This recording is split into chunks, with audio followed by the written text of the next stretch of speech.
वह सबके सब पतिव्रता नारी के चरणों में वास करते हैं। तालियां तो आपको बजानी नहीं। नारी का सौभाग्य बढ़ता है जब वो मेहंदी लगाती है। नारी का सौभाग्य बढ़ता है जब वो महावर लगाती है। महावर जानते हैं आप? आजकल तो माताएं लगाती नहीं है। पहले ससुराल जाती थीं या पियर से आती थीं तो शादी शुदियों में, पता नहीं अब तो बाजार में महावर मिलता भी है कि नहीं मिलता है।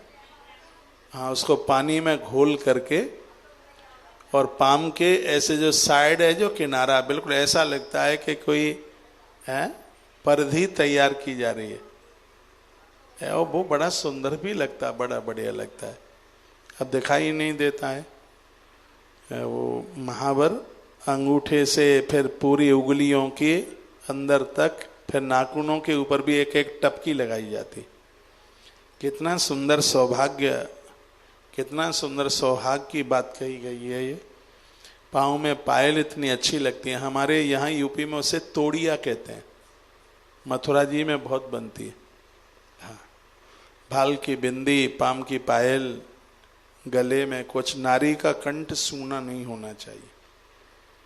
नारी के कंठ में कुछ न कुछ तो आभूषण अलंकार। ये जितने आभूषण अलंकार हैं चंद्रदेव ने प्रकट किए माताओं के लिए। जितनी सुंदरता है वो सब चंद्रमा ने दी है। नारी के देह में दो धातु शरीर पर जरूर होनी चाहिए, एक है स्वर्ण और एक है चांदी। कमर के नीचे चांदी ज्यादा प्रभावशाली है, पांवों में बिछुआ। कितने भी करोड़पति हों, कोई सोने के बिछुआ नहीं पहन सकता, क्योंकि कमर के नीचे स्वर्ण नहीं पहना जाता, नारायण का प्रतीक है। कितने भी धनवान हैं, आप चप्पल सोने की नहीं पहन सकते। कमर के नीचे रजत चांदी और कमर के ऊपर स्वर्ण सोना। चांदी संयम का प्रतीक है और सोना सात्विक विचारों का प्रतीक है। तो माथे में विचार चाहिए, कमर के नीचे संयम चाहिए। तो कितनी बढ़िया ये अद्भुत व्यवस्था बनाई है। ये दोनों चीजें हैं। ये श्रृंगार की बड़ी अद्भुत बात हमारे ग्रंथों में। ये श्लोक मुझे बहुत अच्छा लगा है कि दुनिया के संपूर्ण तीर्थ हैं वो सब माताओं के चरण में प्रवेश, चरणों में वह वास करते हैं। मात शक्ति के चरणों में। पृथिव्याम यान तीर्थानि सती पादेश तान्यपि तेजस सर्वदेयमानाम मुनिनाम च सती सुचः। बड़ी अद्भुत बात कही गई। समस्त वेद और मुनियों का तेज सती स्त्रियों में सदा वर्तमान रहता है। मैं इतनी बार आपको कहता हूँ, प्रातः जागो, सूर्यदेव का दर्शन करो। सूर्य का तेज हर रोम से हमारे अंतस में प्रकट होता है। माता कुंती भगवान सूर्यदेव की बहुत बड़ी भक्तानी है। 5 पांडव ऐसे बढ़िया बच्चे ऐसे ही थोड़ी आ गए। नारी का ये तप स्वयं का तो कल्याण करता ही है, उसके ओरे में रहने वाले लोगों का भी कल्याण कर देती है। समस्त तप से तपस्वी जनों को, व्रत उपवास से व्रतियों को, और दान से दाताओं को जो फल प्राप्त होता है वह सारा का सारा पतिव्रता नारी जिसके सन्मुख से निकल जाती है उसे तत्काल वो फल प्राप्त हो जाता है। ओहो, कमाल कर दिया। क्या कहा गया है? बड़ी अद्भुत बात कहा गया है। समस्त तप से तपस्वियों जनों के व्रत उपवास से व्रती जो दान पुण्य जो करें, दाता दान करें, ऐसे जितना पुण्य प्राप्त होता है उतना फल जिनके सामने से पतिव्रता नारी निकल जाए उसे उतने फल की प्राप्ति हो जाती है। पतिव्रता नारी का कितना बड़ा प्रभाव। अनसुईया जैसी देवियों के बारे में बहुत कुछ कहा गया। इसी कारण उन दोनों से स्वयं नारायण शिव, जगत के विधाता ब्रह्मा, समस्त देवगण एवं मुनिवृंद निरंतर भयभीत रहते हैं। सती नारी से महादेव इतने निर्भय हैं, लेकिन सती नारी से भयभीत रहते हैं। नारायण को कभी, कृष्ण को कंस का डर नहीं है। किसी भी धरती के दैत्य से भय नहीं है, चाहे राम हो, कृष्ण हो, नारायण, यहाँ तक महादेव ब्रह्मा हो। इन देवताओं को सती नारी से भारी भय है।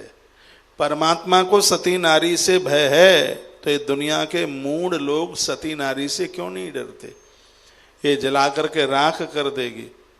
ये इंद्र के, महादेव के, नारायण के अस्त्र शस्त्रों से व्यक्ति बच सकता है, लेकिन पतिव्रता नारी के कोप से बच नहीं सकता।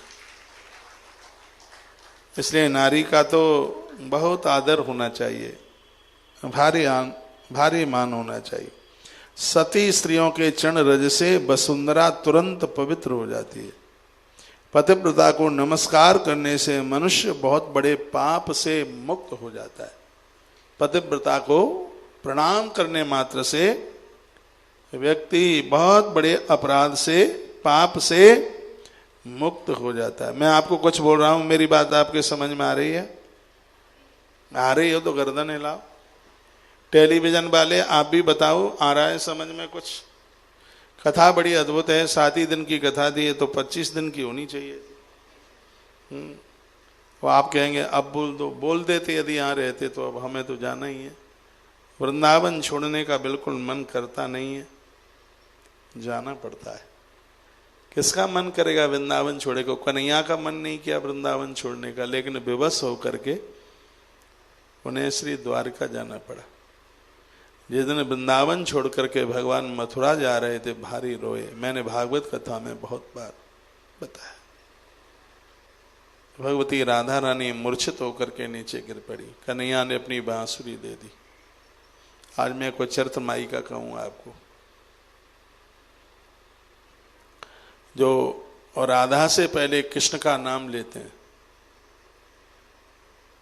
ऐसे लोगों को कौन सा अपराध मिलता है वो भी आप सुनेंगे। भूल करके भी कृष्ण राधा न कहना। इस ब्रह्म वैवर्त पुराण में लिखा है राधा कृष्ण कहना है, कृष्ण राधा नहीं, राधा कृष्ण कहना है।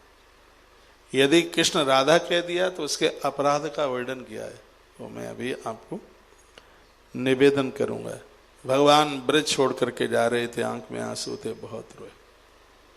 मथुरा जी भी विवश में छोड़नी पड़ी, जहाँ खारा पानी, खाने को अन्न नहीं, पानी खुरखुरा है, पीने को पानी नहीं है, वहां जाना पड़ा। लेकिन अच्छे लोग जहां पहुंच जाते हैं, उनके पहुंचने पर वो जगह तीर्थ रूप धारण कर लेती है। जहाँ खारा पानी है, कोई जाता नहीं था, और कृष्ण के कहने से वो अद्भुत तीर्थ बन गया, श्री द्वारका धाम, श्री द्वारकापुरी। अच्छे लोग जहां पहुंच जाते हैं वो स्थान दिव्य हो जाता है। आप भी तो जहां पहुंच जाते हैं आनंद आता है। आप यहां आ जाते हैं तो यहां आनंद आता है। आप गौशाला पहुंच जाते हैं तो गौशाला में आनंद आता है। आप अपने घरों में पहुंच जाते हैं तो घर भी भरा भरा दिखाई देता है। नहीं तो बच्चे पूछते हैं मम्मी दादी नहीं आई, सूना लग रहा है। दादी के बिना तो सूना लगता है, क्योंकि पूरे दिन भर डंडा फटकारती है, अब कोई डंडा बजाने वाला नहीं है, कोई है। सबका परिचय पूछने वाला कोई नहीं है। जब घर में सहेली आती है तो वो जरूर पूछेगी कौन हो, कहाँ से आई हो, तो हमारी बहू से कब से मुलाकात है तुम्हारी, कहाँ मुलाकात हुई, क्यों आई हो, कितनी बार आई हो, पहले भी कभी आए। वो पूरा बायोडाटा लिखती है बुढ़िया। और यही तो बड़ा अच्छा लगता है, बड़ा मलुक लगता है। लेकिन आपके मुंह लटक जाते हैं।